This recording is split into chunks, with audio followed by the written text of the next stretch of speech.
To solve a system of equation that has 3 variables, we really want to take the more complicated problem and reduce it to a problem that we already know how to do. So our goal is going to be to use substitution or elimination to get two equations that both only have 2 variables and they have the same 2 variables. Once we do that, we'll be able to solve the system like we did in the last section. Here's an example for us to try. We have 3 equations. All 3 equations have 3 variables. What we want to try to do is use substitution or elimination, and we want to try to create 2 equations that each only have 2 variables. There are lots of right ways to do this. One thing I'm noticing right off the top is that those 2 equations both have the same coefficient for z, so it would be pretty easy to eliminate z if I added those 2 equations together. If I did that, I would get 6x minus 2y equals 0. I picked the top 2 equations, added them together, and I got an equation that only has x's and y's. Now I need to pick a different pair of equations and eliminate the z's again. I can either pick the bottom 2 equations, or I can pick the top equation and the bottom equation. But I need to pick a different pair, and I need to eliminate the z's again. I'm going to pick the top one and the bottom one and eliminate the z's. So I need to multiply this equation by 3 and this equation by 2 so that the z's have the same coefficient.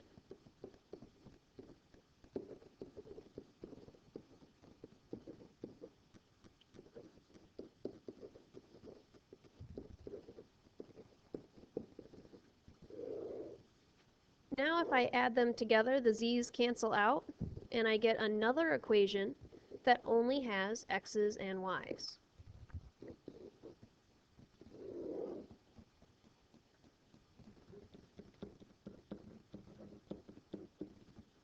Now I took a really complicated problem, a problem with 3 equations and 3 variables, and I reduced it to this easier problem to solve. It's a problem that only has 2 equations and 2 variables.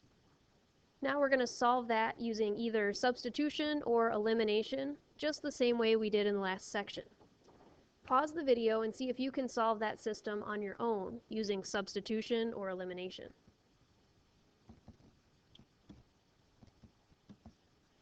You could have solved this equation in a lot of different ways. I chose to solve it using elimination, so I multiplied the top equation by 5 on both sides and eliminated to get x equals 1/2. Then I plugged that in, and you could have plugged it into either equation. I chose to plug it into the bottom equation, and I got y equals 3/2.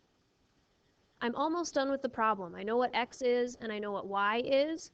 Now I need to figure out what's z, so I'm going to take these 2 solutions that I have, plug them into one of the original equations that has x, y, and z in it, and figure out what z would be. Again, it doesn't matter which one of the 3 original equations you plug it into. I'm going to choose the bottom one because there are not coefficients on x and y, so that seems easier to me. But you could plug it into any of the equations and that would be fine. When you plug it in, you get 1/2 minus 3/2 plus 3z equals -4.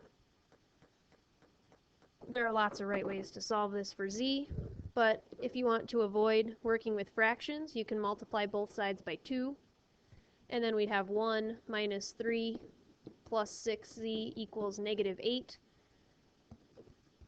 And without the fractions, it's a little bit easier to solve for z.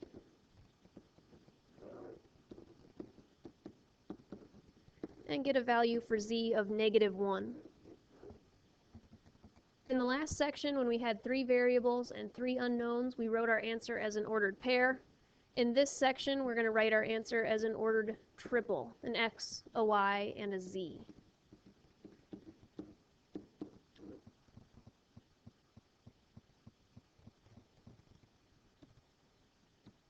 I'd like to set up but not solve one more equation or one more system that looks like this.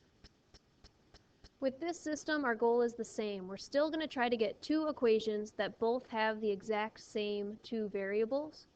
And in this case, we could use elimination again, or we could use substitution. Both are going to work out just fine. As I look at those, what I'm going to try, and I'll do it a couple different ways, but what I'm going to do is multiply this top equation by 3. And then I'm going to be able to eliminate the z's in the first two equations. Now when I eliminate the z's, I need to be careful because these are not like terms. So I need to leave them separate. 3x plus y equals 17. That gets me an equation that only has x's and y's. And this is another equation that only has x's and y's.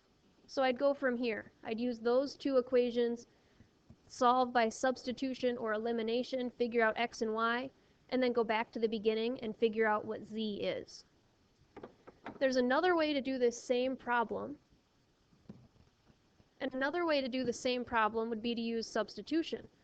So I could also take that first equation and add z to both sides and get x equals 5 plus z. And then I could substitute that into this equation. If I did that, now my new equation would be 2 times 5 plus z plus y equals 7. I'd get 10 plus 2z plus y equals 7, or 2z plus y equals negative 3. I've got an equation that just has z's and y's in it. And here's another equation that just has z's and y's in it. So I could use these two equations together. Solve for z and y using substitution or elimination, and then go back to the beginning and figure out x. So there are multiple right ways to get two equations that have only two variables. But that's your goal whenever you're solving a system with 3 equations, is you want to reduce it. You want to make it simpler and get just two equations that have the same two variables.